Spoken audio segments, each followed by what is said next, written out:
अब बात करते हैं हम जीएस पेपर 1 की। मेंस के लिए मेनली है, इसमें प्रीलिम्स के भी कुछ चीज़ें ऐड हो जाएगी। तो सबसे पहले आर्ट एंड कल्चर का, तो बहुत से लोगों का होता है कि इसमें क्या पढ़ें क्या नहीं पढ़ें। तो सबसे इम्पोर्टेंट जो किताब है, जो पहले पहले इंग्लिश में थे लेकिन अभी थोड़े टाइम पहले ये हिंदी में भी आ चुकी है, an introduction to fine arts class 11th की एनसीईआरटी है। इसको बाइबल बोल सकते हैं आर्ट एंड कल्चर का, क्योंकि एनसीईआरटी को वैसे भी बाइबल बोलते हैं, लेकिन ये किताब बहुत ही अच्छी है। इसको मैंने खुद ने पढ़ा है, बहुत ही अच्छी है। इसको पढ़ने के बाद में मेरे नोट्स इसी पे बेस्ड हैं। मेरे नोट्स हालांकि इंग्लिश वर्जन पे बेस्ड थे, लेकिन अब हिंदी में आ गई है तो बहुत कम एफर्ट लगाने पड़ेंगे। इसको पढ़ने के बाद 3 रीडिंग के बाद में हमें नोट्स बनाने हैं इसके। और मेनली जो स्थापत्य कला है वो बहुत अच्छे से डिस्क्राइब की है। स्थापत्य कला, मूर्ति कला, ये सब बहुत अच्छे से इसमें डिस्क्राइब किया हुआ है। तो हमें इसको पढ़ के 2-3 बार उसके अच्छे से नोट्स बनाने हैं। सेकंड है मॉडर्न इंडिया। मॉडर्न, इसके अलावा कुछ अगर आपको टॉपिक चाहिए तो नितिन सिंघानिया की बुक है,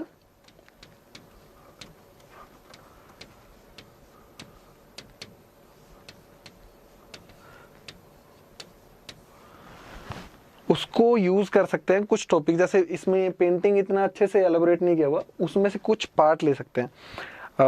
एक चीज़ और मैं नोट लगा के बोलना चाहता हूँ, ये कुछ बुक्स हैं जो मैंने बहुत थोड़ी पढ़ी हैं, लेकिन मुझे ऐसा लगता है कि इनको पढ़ के और ज़्यादा बेनिफिट होगा, तो इसलिए मैंने कुछ ऐसी बुक भी इसमें डाली है जिसको पढ़ना चाहिए। हालांकि मैंने उनको बहुत बहुत सरसरी निगाह से देखा है। तो नितिन सिंघानिया से कुछ चीज़ें ऐड कर सकते हैं।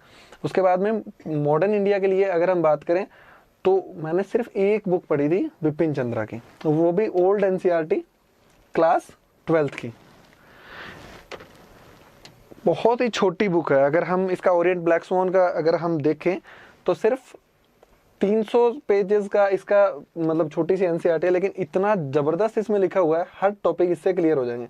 प्लस अगर किसी को और कुछ चीज़ें पढ़नी है, जैसे 1857 से पहले के जो भी रिवोल्ट हुए थे, विद्रोह हुए थे, या कांग्रेस से पहले की संस्थाएं थी, इनसे जनरली प्रीलिम्स में क्वेश्चन पूछते हैं, तो उसके लिए स्पेक्ट्रम यूज़ कर सकते हैं। स्पेक्ट्रम में इन दोनों टॉपिक पे बहुत अच्छा दिया हुआ है, तो स्पेक्ट्रम से ये 2 टॉपिक भी अच्छे से कवर हो जाएंगे। और जैसे जो एक 1940s के बाद में जो क्रिप्स मिशन हुआ था, या फिर उसके बाद में जितने भी समझौते, जैसे शिमला समझौता, वेवेल समझौता, ये सभी अगर हमें पढ़ने हो तो स्पेक्ट्रम से हम पढ़ सकते हैं, क्योंकि उसमें काफ़ी अच्छे से दिया हुआ है। बाकी मेंस के लिए तो मुझे लगता है कि ये मोर देन सफिशिएंट है। उसके बाद में पोस्ट इंडिपेंडेंस इंडिया के लिए क्लास 12th की एनसीईआरटी आती है, उसका नाम है आधुनिक भारत में राजनीति। उसमें डिटेल्ड इंडिया के इंडिपेंडेंस से लेके क्या क्या समस्याएं थी, इकोनॉमिक, पॉलिटी, सब समस्या थी, देश के इंटीग्रेशन की समस्या थी, सब बहुत अच्छे से डीपली एक्सप्लेन्ड उसमें किया हुआ है। तो वो छोटी सी बुक है एनसीईआरटी, उसको बार बार पढ़ना है, ये पोस्ट इंडिपेंडेंस इंडिया का भी पोर्शन कवर हो जाएगा। वर्ल्ड हिस्ट्री के लिए एनसीईआरटी वो है अर्जुन देव।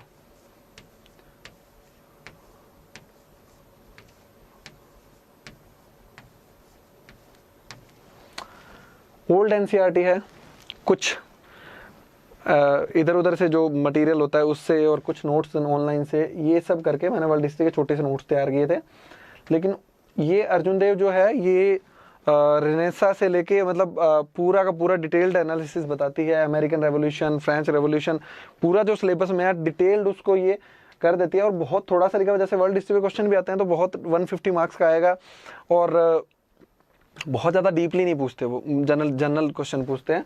तो उसके लिए बेस्ट एनसीईआरटी है। इसको पढ़ने के बाद में मुझे नहीं लगता वर्ल्ड हिस्ट्री को पढ़ने की नीड है। वैसे भी जैसे पिछले साल तो एक भी क्वेश्चन नहीं आया, इस बार एक आधा क्वेश्चन आया था, पर वो बहुत सिंपल था, अमेरिकन एंड फ्रेंच का थोड़ा सा पूछा हुआ था। तो अर्जुन देव मतलब मोर देन इनफ है। उसके बाद में ज्योग्राफी पे बात करें तो ज्योग्राफी में जो न्यू एनसीईआरटी है 6th to 12th more than enough है। लगभग सिलेबस इसमें से कवर हो जाता है। कुछ डिजास्टर का पार्ट है, कुछ करंट से रिलेटेड, जैसे करंट में कुछ भी हो जाता है। जैसे इस साल पोलर वोर्टेक्स था तो बहुत इंपॉर्टेंट था, तो पोलर वोर्टेक्स हम मतलब ऑनलाइन या फिर जो करंट के मटेरियल से वो हो जाता है। तो ये मतलब ज्योग्राफी के लिए 6th to 12th एनसीईआरटी पर अगर हम कमांड कर लेते हैं तो मुझे नहीं लगता कि हमें कुछ और पढ़ने की ज़रूरत पड़ेगी। इसी तरीके से इंडियन सोसाइटी के लिए आपको थोड़ा गूगल की या ऑनलाइन रिसोर्स की नीड पड़ेगी। कुछ ऑनलाइन रिसोर्स आपको लेने पड़ेंगे, कुछ ऑनलाइन वीडियोस देखने पड़ेंगे, प्लस 11th और 12th की जो इंडियन सोसाइटी की एनसीईआरटी है वो हमें पढ़नी ही पड़ेगी, क्योंकि बहुत अच्छा एलोबरेट किया हुआ है। और अभी पिछले 1-2 साल में तो यूपीएससी जिस तरीके से क्वेश्चन दे रहा है वो इससे बहुत अच्छे से डील हो जाएंगे। तो ये हुआ जीएस पेपर फर्स्ट। उसके बाद में बात करेंगे जीएस पेपर 2 की। बहुत छोटी बुक लिस्ट है, जिसमें पॉलिटी के लिए तो मतलब वन एंड ओनली है ये एम लक्ष्मीकांत, मतलब कंप्लीट सिलेबस पूरा कर देती है पॉलिटी का। बिल्कुल ज़रूरत नहीं पड़ती हम कुछ और भी देखें, सिर्फ एक किताब इसको बार बार पढ़ना है। बहुत लोग बोलेंगे कि ये डीडी बसु पढ़ लो, ये पढ़ लो, मतलब बहुत अच्छी किताबें हैं, लेकिन जब आपको एक बुक में सब चीज़ें कवर हो रही है तो मेरे हिसाब से लक्ष्मीकांत का कोई सानी नहीं है इसमें। तो लक्ष्मीकांत हमें पढ़नी है अच्छे से, बहुत अच्छी बुक है, सारी चीज़ें बहुत अच्छे से एक्सप्लेन्ड है और हिंदी में मतलब अच्छी हिंदी है। कुछ चैप्टर्स 1-2 में थोड़ा सा समझने में दिक्कत आती है, जैसे सिटीजनशिप का जो चैप्टर है उसमें समझने में दिक्कत आती है, तो वो थोड़ा आप और कोई रिसोर्स से उसको थोड़ा करेक्शन कर लें। बाकी बहुत अच्छी किताब है। प्लस करंट अफेयर तो होते ही हैं, जो पॉलिटी तो सीधी सी बात है डायनेमिक सब्जेक्ट है, तो करंट अफेयर हमें करने पड़ते ही हैं। सोशल इश्यूज़ का है तो उसमें जो इंडियन सोसाइटी का हमने पार्ट किया था एनसीईआरटी से, वहाँ से करना है। प्लस करंट के जो भी इश्यूज़ हैं, उसके अलावा सोशल इश्यूज़ तैयार करने का सबसे अच्छा वे है कि जितने भी सेक्शंस हैं, जैसे वीमेन है या फिर दिव्यांग सेक्शन है, दलित सेक्शन है, एससीज हैं, एसटीज हैं, जितने भी सेक्शन हैं उन सब, बच्चे हैं या फिर जो जिसमें बोलते हैं कि किशोरों की समस्याएं होती है, तो जितने भी सेक्शंस हैं उसमें हमें तैयार करना होता है कि सबसे पहले तो व्हाट मतलब उसकी डेफिनेशन, फिर उसके टाइप्स मतलब उसके बारे में एक्सप्लेन, फिर उनकी क्या समस्याएं हैं, प्रॉब्लम्स, फिर उसके बाद में गवर्नमेंट मेजर्स, फिर लैक्यूनस, फिर वे फॉरवर्ड। इस तरीके से इनको प्रिपेयर करना होता है अपन को। तो ये आप इससे लेके और करंट से हम सारे सेक्शंस का अलग अलग हमें तैयार करना पड़ेगा। जब बात आती है आईआर की, तो आईआर तो मैंने किया था, तो इसके बेसिक्स थे वो मेरे कुछ सीनियर्स ने करवाए थे। जो बेसिक्स आईआर की अप्रोच होती है वो मेरे सीनियर्स ने कराए थे। उसके अलावा newspaper article, magazine, Rajya Sabha TV discussion, ये बहुत ज़रूरी है। हिंदू में काफ़ी अच्छे आर्टिकल्स आते हैं इससे रिलेटेड, तो ये बहुत अच्छी चीज़ है। तो इसके लिए कोई बुक तो मैं मतलब रेफ़र करूँगा नहीं और शायद पढ़नी भी नहीं चाहिए।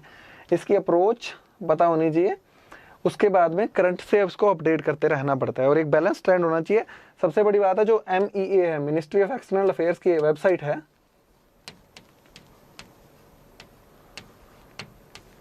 इसकी वेबसाइट पे जाके जो गवर्नमेंट ऑफ इंडिया का स्टैंड है, हर क्वेश्चन में आपको वही स्टैंड लेना है। अगर थोड़ा सा डिफर करते हो तो उसके पीछे प्रॉपर जस्टिफिकेशन होना चाहिए, वरना गवर्नमेंट ऑफ इंडिया के स्टैंड पे ही रहना है आपको।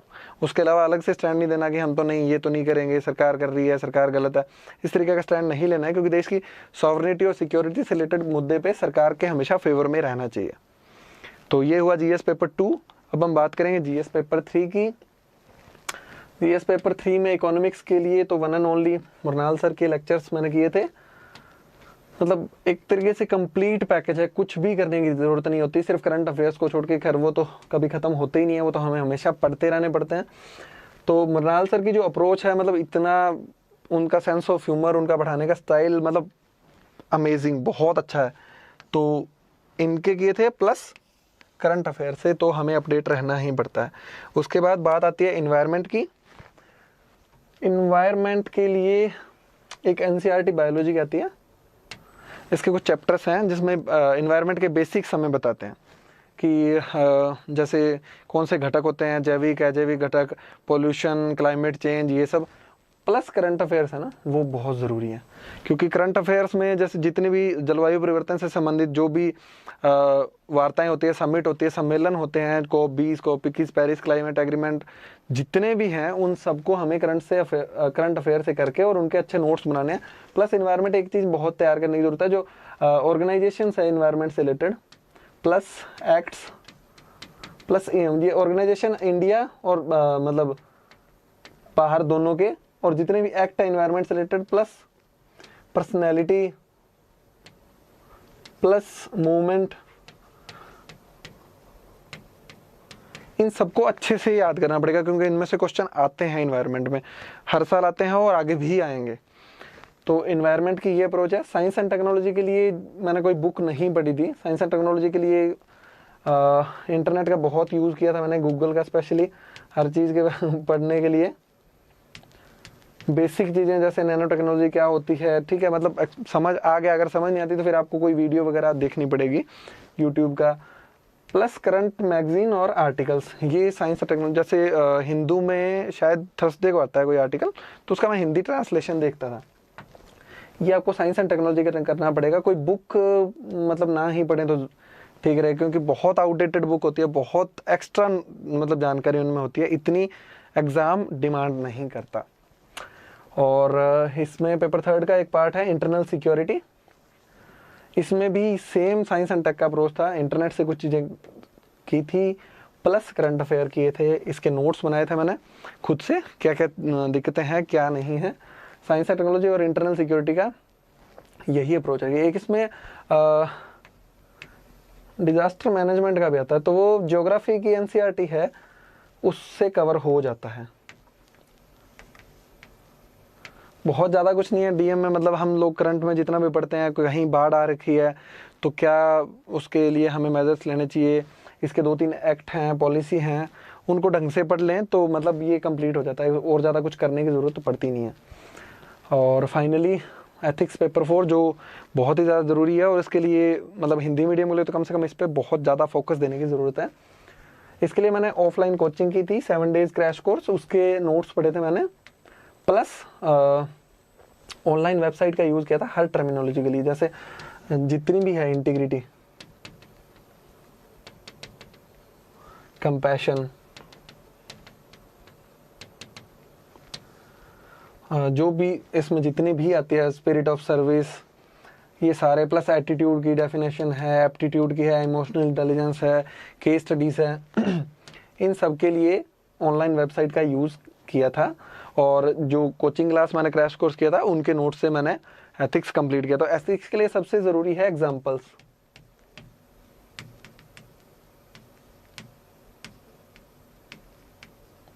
कई वेबसाइट्स हैं, जैसे मतलब वो जनरली जो एक्टिविस्ट होते हैं उनकी वेबसाइट होती है, जैसे इंडिया के पॉजिटिव इंडिया जैसे वेबसाइट है, तो उस पर कुछ एग्जांपल्स मिल जाएंगे आपको, वो आप ज़रूर लिख लेना। तो उसमें क्या होगा कि जो भी एक्टिविस्ट है जिन्होंने बहुत अच्छा काम किया इंडिया में, तो अगर आप उनका यूज़ करेंगे तो उसमें बहुत अच्छे अच्छे एग्जाम्पल है। किसी इन्वायरमेंटलिस्ट है, कोई बच्चों के लिए काम करता है, कोई एनजीओ है जो बूढ़ों के लिए काम करता है, तो इन सब के लिए आपको एग्जाम्पल्स बहुत अच्छे मिल जाएंगे। और एथिक्स का ये है कि जितने अच्छे और इनोवेटिव एग्जाम्पल्स आपके होते हैं, उतना ही आपको मार्क्स मिलते हैं, उतना ही आपका पेपर अच्छा होता है। और बिल्कुल लास्ट में करंट अफेयर्स के बारे में, वैसे तो जनरली मैंने वीडियो में बता दिया था, पर एक बार रिवाइज भी कर लेते हैं। इसके लिए सबसे ज़रूरी है न्यूज़पेपर पढ़ना, आर्टिकल, उसके लिए मैंने दैनिक जागरण, जनसत्ता, ये सब बताए थे। एक मंथली मैगजीन होनी चाहिए करंट की, जो आपको रिवीजन करने में मदद करेगी, आपके नोट्स में कुछ ऐड करने में मदद करेगी। और थर्ड वन है यूट्यूब चैनल्स, जो आप यूट्यूब पे आप डेली उसको देखें तो करंट अफेयर आपका बहुत अच्छा हो जाएगा। तो ये हमारी बुक की स्ट्रेटजी है। इतनी सारी बुक्स हमें पढ़नी पड़ेगी, मतलब बिल्कुल फाइनल नहीं है ये, आप इसमें कुछ जोड़ सकते हैं, घटा सकते हैं अपनी चॉइस के हिसाब से। तो ये बुक्स हैं।